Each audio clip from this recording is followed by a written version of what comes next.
Morning students, welcome back. I am Bhavesh Sharma, your economics teacher. So students, today we start lesson 3rd demand, and students, our today's topic is change in demand.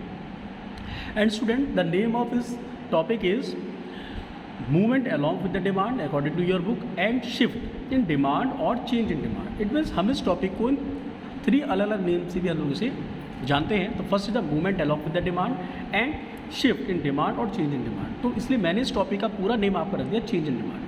और students, आज इस topic के base पे आज हमारा पूरा chapter हमारा ये एक कंप्लीट हो जाएगा. ओके, सो बात करते हैं first of all change in demand. Change in demand क्या होता है? आपको पता है, मैंने आपको बताया था law of demand. Law of demand में होता है कि व्हेन प्राइस अगर हमारे इंक्रीज होते हैं तो डिमांड हमारी क्या होती है? डिक्रीज होती है. And our prices will be decrease so demand will be increase. Okay, so change in demand के अंदर हमारी किसी भी क्वांटिटी की अगर डिमांड चेंज होती है तो डिमांड चेंज होने के only for 2 factors. First is due to change in price, या तो उसके प्राइस चेंज होते हैं तो उसकी डिमांड चेंज हो जाएगी. Second, due to change in other factors. Other factor में हमारे प्राइस के अलावा, ठीक है, प्राइस के अगेंस्ट और बहुत सारे इसमें हमारे फैक्टर आ सकते हैं. तो अगर आप क्या due to change in demand, due to change in price demand change हो सकती है, या फिर अदर फैक्टर से उससे हमारी डिमांड चेंज हो सकती है. तो अगर due to change in price अगर डिमांड चेंज होती है तो ऐसी डिमांड को हम लोग कहते हैं चेंज इन क्वांटिटी डिमांड.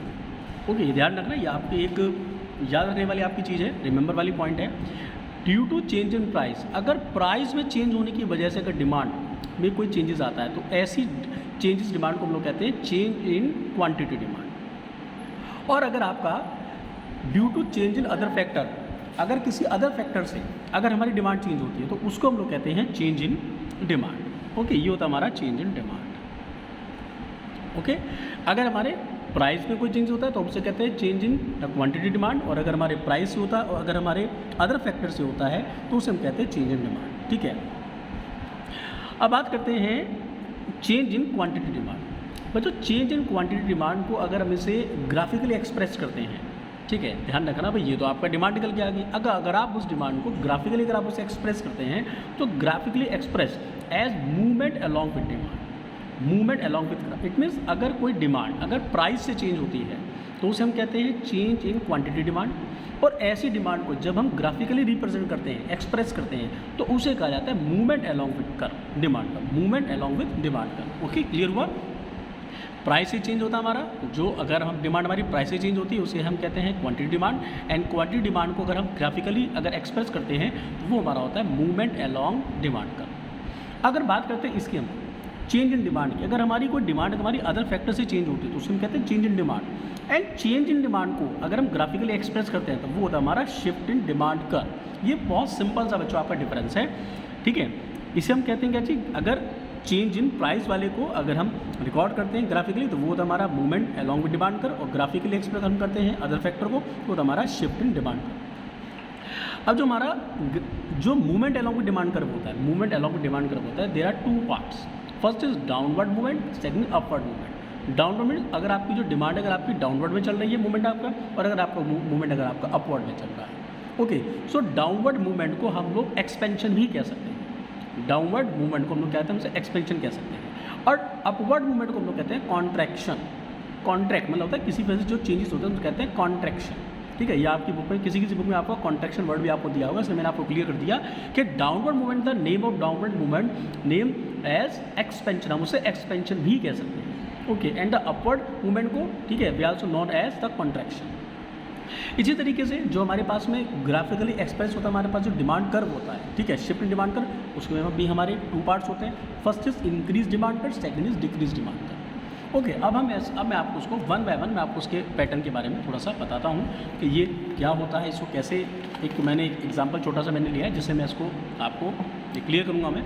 तो फर्स्टली मैं आपको बात करता हूँ, फर्स्ट हमारा जो टॉपिक है, पहले मैं आपको इस वाले टॉपिक को क्लियर करता हूँ. ठीक है, this the first topic, due to change in price, कि प्राइस में चेंज होने से डिमांड पे क्या इफेक्ट होता है, और उसे क्वांटिटी डिमांड को अगर हम ग्राफिकली रिप्रेजेंट करते हैं, एक्सप्रेस करते हैं तो हमारा मूवमेंट अलॉन्ग डिमांड कर्व होता है. अब इसमें डाउनवर्ड और अपवर्ड आपकी डिमांड कर्व कैसे होते हैं देखिए. एग्जाम्पल, फर्स्ट मैंने यहाँ पर एक एग्जाम्पल है, मान के चलिए आप रखिए प्राइस, ये प्राइस है हमारे पास में. ठीक है, ये हमारे पास प्राइस हो गया, ये प्राइस हो रही है हमारे पास में क्वांटिटी डिमांड.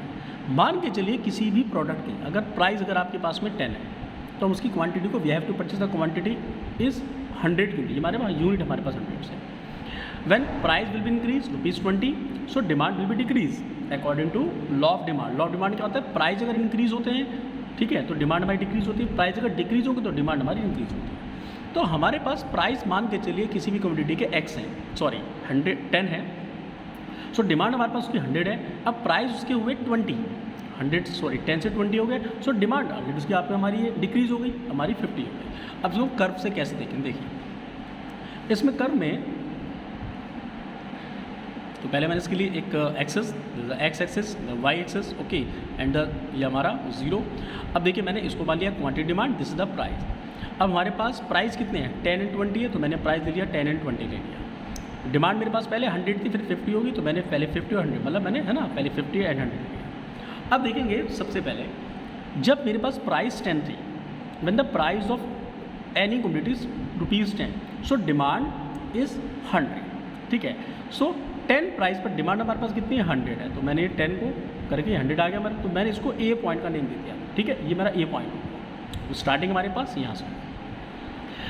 नेक्स्ट स्टेप में हमारे पास प्राइस हो गया 20, अब ये 10 से 20 हो गया, तो डिमांड मेरी डिक्रीज हो गई 50 हो गई, तो 20 को मैंने ऐसे लिखा, ये मेरे पास आ गया 50, तो ये पॉइंट मैंने दे दिया बी ने, ठीक है, ये ए। अब देखा जाए तो ये तो हमारे पास में डाउनवर्ड स्लोपिंग हो रहा है ना भाई, डाउनवर्ड स्लोपिंग हमारे पास में कर्व में आ रही है। अब लेकिन देखिए है तो डाउनवर्ड में, लेकिन अगर अकॉर्डिंग टू पॉइंट देखते, अगर हम पॉइंट वाइज देखते हैं तो पॉइंट मेरा पहले से इंक्रीज, भाई ए टू बी आ रहा है ना हमारा, ये हमारा अपवर्ड में चल रहा है। स्लोप तो उसका डाउनवर्ड में आ रहा है, बट हमारा जो एक्चुअल में मूवमेंट इसका ए टू बी हो रहा है, बी टू ए नहीं हो रहा है, ए टू बी हो रहा है, तो इसे हम कहते हैं अपवर्ड मूवमेंट, जी वाला अपवर्ड मूवमेंट, कॉन्ट्रैक्शन, ठीक है, इसे हम बोलेंगे अपवर्ड मूवमेंट, कॉन्ट्रैक्शन। क्लियर हुआ आपको, ठीक है। अब इसी तरीके से हम देखते हैं सेकंड वाला। सेकंड में मैंने सेम एग्जांपल ले लिया, मान के चलिए, अब मैंने उसको थोड़ा सा रिवर्स कर लिया। सपोज दैट प्राइस अगर आपके पास में 20 है, आप किसी क्वांटिटी को आप परचेज करते हैं 50, प्राइस अब आपके 20 से 10 हो गए हैं, तो आपने क्वांटिटी परचेज कर लिया, आपने उसकी 100 कर लिया आपने इसकी, तो 20 से 50 एंड 10 to 100। अब इससे कैसे देखें, सेम ये मेरा आ गया, ये एक्स एंड वाई, ये हो गया मेरे पास में price and this is quantity. देखिए 0 to 10 20 सेम एंड 0 to 50 100। अब देखिए first when price is 20, so demand is 50, so price is 20, तो डिमांड 50 है, तो मैंने इसको ऐसे ही ऐसे रिप्रेजेंट हो गया, तो ये मैंने इसको पॉइंट का नेम दे दिया ए का, ए पॉइंट हो गया। सेकेंड इज अब प्राइस हमारे पास 10 हो गए हैं, तो क्या होगा, डिमांड हमारी इंक्रीज हो गई है, 100 होगी हमारे पास में, तो प्राइस 10 से डिमांड मेरी इंक्रीज होगी, हमारे इंक्रीज होकर 10 से ये 100 मेरे पास 100 हो गई है, ठीक है, 50 to 100 हो गई, तो 10 को मैंने ऐसे ही 100 से कर दिया, तो एक इसको पॉइंट को मैंने नेम दे दिया बी का, ये ए पॉइंट, ये बी पॉइंट। अब देखिए यहाँ भी हमारा डाउनवर्ड स्लोपिंग ही हो रहा है, बट ये डाउनवर्ड मूवमेंट है, यहाँ पर हमारा मूवमेंट ए टू बी था, मतलब यहाँ पर ए से बी पे आ रहा था, और यहाँ ए टू बी आपका डाउनवर्ड में चल रहा है, ये ए टू बी अपवर्ड में था, ये ए टू बी आपका डाउनवर्ड में, तो ये हो गया हमारा आपसे डाउनवर्ड मूवमेंट। ओके बच्चों, क्लियर हुआ, आई होप आप ही क्लियर हो गया होगा ये। So with the help of this example, ठीक है, आपको ये क्लियरली हो गया होगा कि डाउनवर्ड मूवमेंट क्या होता है वो होता है, और आपका अपवर्ड मूवमेंट आपका क्या होता है, ठीक है, क्लियर। इसको हम कह सकते हैं एक्सपेंड, जो हमारा ये अपवर्ड है, अपवर्ड को हम कह सकते हैं हम लोग कॉन्ट्रैक्शन, और इसे हम कह सकते हैं एक्सपेंशन। ओके बच्चों, क्लियर हुआ। अभी मैंने आप लोगों को ये फर्स्ट पॉइंट है इसका, अभी आपको मैंने आपको ये बताया कि when the due the change in price, ठीक है, and my next video will be based on due to change in other factors में अगर होता है तो हम उसे कैसे इंक्रीज डिक्रीज करते हैं। ओके बच्चों, क्लियर हुआ। अब मैं आपको नेक्स्ट पॉइंट बताता हूँ इसके अकॉर्डिंग। तो first of all I hope आप भी क्लियर यहाँ तक हो गया होगा, and if you have any doubt and query regarding this point, okay, so you can call मी और व्हाट्सअप। Okay students.